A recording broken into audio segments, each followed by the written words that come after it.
প্রশংসা করে করে কোনোদিন শেষ করা যাবে। এজন্য কখনোই যেন অভিযোগ না করি আল্লাহর কাছে, কমপ্লেইন যেন না করি।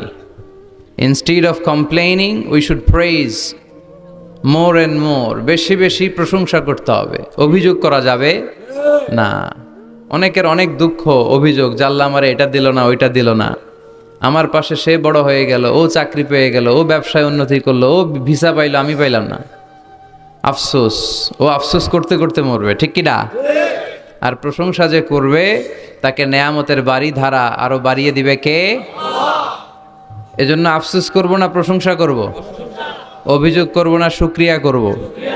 আল্লাহ অনেক দিয়েছে, ঠিক কি না? আপনারা শেখ সাদি রাহিমাহুল্লাহর নাম শুনে থাকবেন। বালাগাল উলা বিকামালিহি কাশাফাদ দুজা বিজামালিহি, এই কবিতা লিখে উনি বিখ্যাত হয়েছিলেন। উনি পার্সিয়ান পয়েট, ইরানি একজন কবি। তো ওনার একবার আর্থিক সমস্যা যাচ্ছিল, দৈন্যতা যাচ্ছিল, টাকা পয়সা ছিল না, ফলে ওনার পায়ে দেওয়ার মতো জুতা ছিল না। তো খুব আফসোস করতেছে, হায়রে আমি এত বড় কবি, আমার পায়ে দেওয়ার মতো জুতা নাই। আফসোস করে ঘর থেকে বের হলেন, দেখলেন এক ভিক্ষুক ভিক্ষা করছে, ওর পাই নাই। কি নাই? আর কবি সাহেবের কি নাই? ওনার জুতা নাই, এজন্য দুঃখ। বের হয়ে দেখে সাইল ভিক্ষুক, ওর পা নাই। এবার উনি সেজদায় পরে আল্লাহর ডেকে বলে, আল্লাহ শুকর আলহামদুলিল্লাহ, অনেক ভালো আছি। শুকর আলহামদুলিল্লাহ, বেশ ভালো আছি, অনেক সুখে আছি। এজন্য সুখ হচ্ছে আলহামদুলিল্লাহর ভিতরে। সুখ আছে কিসের ভিতরে? যে কোনো পরিস্থিতিতে আমরা থাকি না কেন, বিপদে আপদে, সকালে বিকালে, শীতকালে গ্রীষ্মকালে, আমরা কি পড়ব?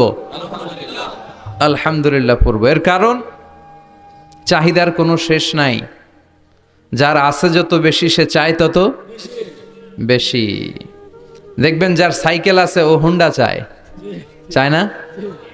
আরো নিচ থেকে যদি বলি, যার পা নাই ও চায়, আল্লাহ আমার যদি দুইটা পা থাকতো। কথা বলেন, পা নাই এরকম লোক আছে না এলাকায়? সে হেঁটে যাওয়া লোকদের দিকে তাকিয়ে থাকে, আর তার স্বপ্ন থাকে ওইটা, ইস আমার যদি পা থাকতো। হেঁটে হেঁটে হেঁটে যারা বাজারে যায়, স্কুলে যায়, কলেজে যায়, ওদের আফসোস যারা সাইকেল চালায় ওদেরকে দেখে, তাই না?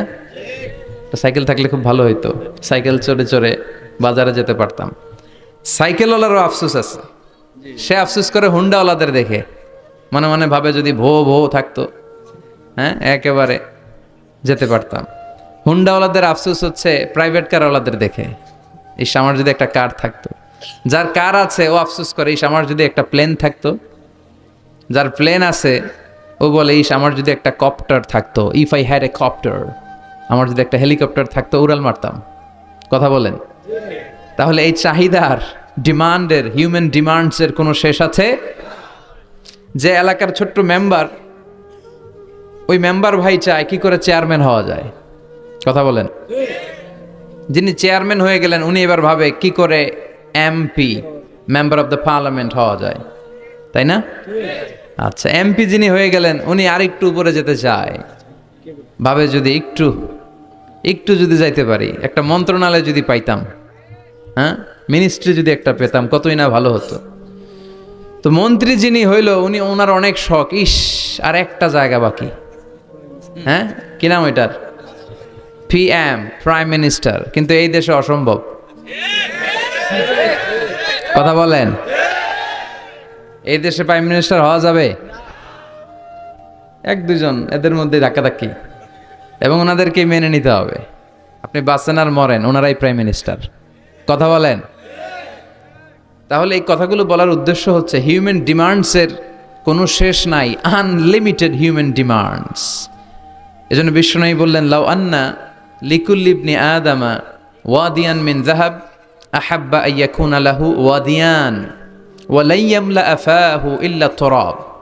আল্লাহ বলেন, এই বনি আদমের প্রত্যেককে যদি একটা করে স্বর্ণের পাহাড়ের মালিক বানিয়ে দেয়া হয়। কিসের পাহাড় দেখছেন জীবনে? আচ্ছা, স্বর্ণের পাহাড়ের যদি মালিক বানিয়ে দেয়া হয়, আহাব্বা আইয়াকুনা লাহু ওয়াদিয়ান, একটা করে স্বর্ণের পাহাড়ের মালিক বানিয়ে দিলেও সে চাইবে কিভাবে আরো একটা স্বর্ণের পাহাড়ের মালিক হওয়া যায়। আচ্ছা, একটু বুঝে শুনে উত্তর করবেন। একটা স্বর্ণের পাহাড়ের মালিক যদি আমি হই, শুধু আমি কেন, আমার 14 পুরুষ এটারে বিক্রি করে খেলেও কি শেষ করতে পারবো? তো আমার আরেকটা লাগবে কেন? আরেকটা দিয়ে আমি কি করব? স্বভাব। বিশ্বনবী বললেন, সবশেষে হাদিসের শেষাংশে বললেন, ওয়ালাইয়ামলা আফাহু ইল্লা তুরাব, কবরের মাটি ছাড়া কোনো কিছুই মানুষের এই জিহ্বাটারে থামাতে পারবে না। চিৎকার করে বলেন ঠিক কিনা? এজন্য যার আছে বেশি ও চায় বেশি, এই ডিমান্ডটারে একটু কমাতে হবে, আল্লাহর কাছে শুকরিয়া করতে হবে। অর্থের প্রয়োজন আছে, কিন্তু এটার হৃদয়ে স্থান দেয়া যাবে না। এটা হাতে আসবে আবার চলে যাবে, ঠিক কিনা? হৃদয়ে স্থান থাকবে কার? যাদের হৃদয়ে আছে আল্লাহর ভয়, তারা কভু পথ ভুলে যায় না। আল্লাহর প্রেম ছাড়া এই দুনিয়ায় কারো কাছে কোনো কিছু চায় না, ঠিক কিনা? মুমিনের হৃদয়ে দরদ ভালোবাসা থাকবে একজনের জন্য। চিল্লায় বলেন তো তিনি কে? এজন্য আমরা যেন শুকরিয়া করি, আমরা যেন অভিযোগ না করি। দেখেন, আমরা যদি জিজ্ঞেস করি, ভাই আপনি কি চান, কি লাগবে আপনার, কার কি লাগবে, একজন বলবে আমি এটা চাই, আমার এটা নাই, আমি ওইটা চাই, ওইটা চাই, কত কিছু লাগবে আমাদের। কিন্তু ঠিক এই মুহূর্তে যে লোকটা হসপিটালের বেডে শুয়ে আছে, ক্যান্সারে আক্রান্ত, ক্যান্সার যার নেই কোনো অ্যান্সার, ওরে যদি জিজ্ঞেস করেন, ও বলবে আমার কিচ্ছু লাগবে না, আমি শুধু বাঁচতে চাই। ও কি চায়? আর আমরা অনেক কিছু চাই। এজন্য আমরা শুকরিয়া করব বেশি বেশি। শুকরিয়া করলে বাড়িয়ে দেয় কে? বিশ্বনবী দোয়া করতেন, আল্লাহুম্মা জাআলনি সাবুরা ওয়া জাআলনি শাকুরা ওয়া জাআলনি ফি আইনি সগীরা ওয়া ফি আয়ুনিন নাসি কাবীরা। আল্লাহ আপনি আমারে ধৈর্যশীল বানান, আপনি আমারে শুকরগুজার বান্দা বানান। আল্লাহ আমার চোখে আপনি আমারে ছোট বানান, গোটা বিশ্বের মানুষের চোখে আপনি আমারে বড় বানান।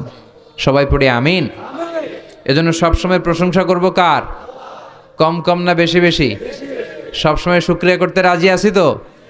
আল্লাহ সব সময় যেন আমরা তোমার শুকরিয়া করতে পারি, তুমি তৌফিক দাও। আরো জোরে পড়বো সবাই আমিন।